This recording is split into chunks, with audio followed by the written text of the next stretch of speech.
In recent years, doing your own medical research has become a trend among self-diagnosed geniuses. The MMR, I think, should be taken separately. This is based on what I feel. What is the cure for measles? Chicken soup and vitamin A. I researched and found a protocol of taking a diluted strand of the virus. How are they even getting a diluted strand of the virus? I don't know that exactly. But Wisconsin native Tim Friede took his self-experimentation to a whole other level. So some people like playing racquetball. Some people like going on a long walk. You like being bit by venomous snakes. Why? It's psychological. I mean, you can't have a weak nerve. You have to trust yourself. And that's why I loved it. In fact, Tim loved it so much, he spent 18 years getting bit by 19 species of the most lethal snakes. Black mamba bite, taipan bite, Egyptian cobra bite, monocle cobra bite, crates, coral snakes, 3 rattlesnakes. A western diamondback bite compared to a black mamba bite's night and day. So different. 100%. I've always said that. I figured, well, if I get bit by a cobra or a mamba, I don't want to die or lose a finger or hand or miss work. Right. And I fixed that problem myself. I became immune.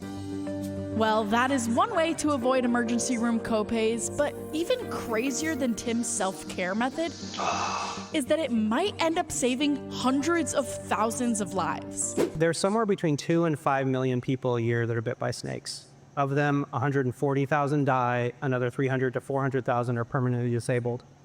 And how much of that happens on airplanes? I am unaware of the statistics on how many happen on airplanes. So, using advances in vaccine technology, biotech company Centevac set out to create a universal antivenom. But first, they had to cut out the middle horse. Historically, what people have done is taken snake venom, injected into a horse. The horse's immune system then makes antibodies that go and block the toxins in the venom. Do horse girls know about this? I don't know what a horse girl is. A horse girl is a girl who loves horses. I imagine some of them do. The problem with that approach is it only works against one snake, and there's a whole bunch of side effects. So what we were looking for was a living person who survived snake venom so that those antibodies I knew were protecting that person, and we could turn into a medicine to protect others. And that person was, you guessed it. What I did is I milked the snakes. I slowly built up my immunity through years. Now, why do they call it snake milking? It kind of goes back to milking a cow, the udders. When you milk cattle, you're milking Snakes a snake. have udders? No, no udders, but fangs. So you're milking the fangs to get the venom. Shouldn't it be called snake juice instead of snake milk? You can call it whatever you want. Okay. While milking the snake is usually a solitary activity, Tim was initially excited to share his newfound passion with his family. 2 bites, nice. Who was the first person that you told, I am going to be getting myself bit by a snake so that I can create an antivenom? My ex-wife. And what'd you think of that? You're an idiot. The first 6 months was a complete failure. That was the ICU. After I took 2 cobra bites and flatlined, came back out of the hospital, was coming out of a coma. And you're like, this is a good time to keep going. Yeah. Every day, roughly 350 people die from snakebite. So if I quit, I'm giving up on those people. So in a way, the key to not dying from a snake bite is to get bit by even more snakes. Yep, yep. And in addition to doing good for mankind, conducting personal snake venom research also makes for one hell of a party. A while back, I'd get stoned as and then get bit. And that, my friend, was a trip. Guy who gets bit by snakes also smokes weed. And I'm glad I did it. Yeah. 'Cause it was crazy.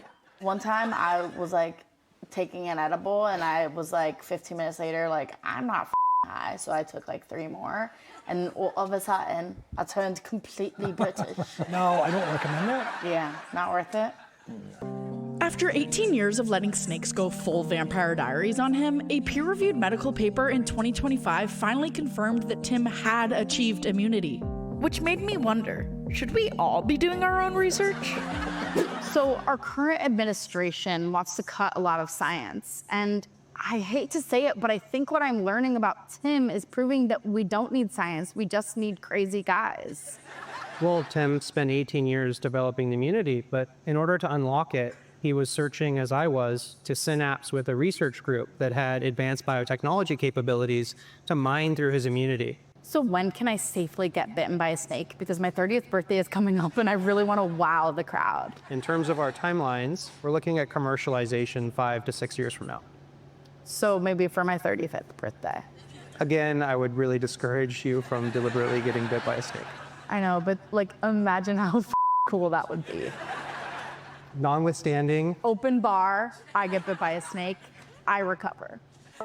But in order to save others, Tim has had to make the ultimate sacrifice. As part of his contract with Centevax, he is no longer allowed to be bit by snakes. Do you miss it? Yes. Every day. Yep. I miss the pain, the swelling. Oh my God, it sounds amazing. A needle in my arm is Yeah, that just heaven on earth, no? beautiful. Yes, doing your own research is more painful, difficult, and divorce-inducing than most amateur scientists will ever understand. But it does have its rewards, besides immunity to snake poison. It's the best relationship I've ever had. You know why? Because they want to kill me and I have to survive. And that's the contract that we have. If I fail, I die. There's no ups. It's you live or you die. I think you're a genius, but I also think you're an idiot. Yeah, I am sometimes. Yeah.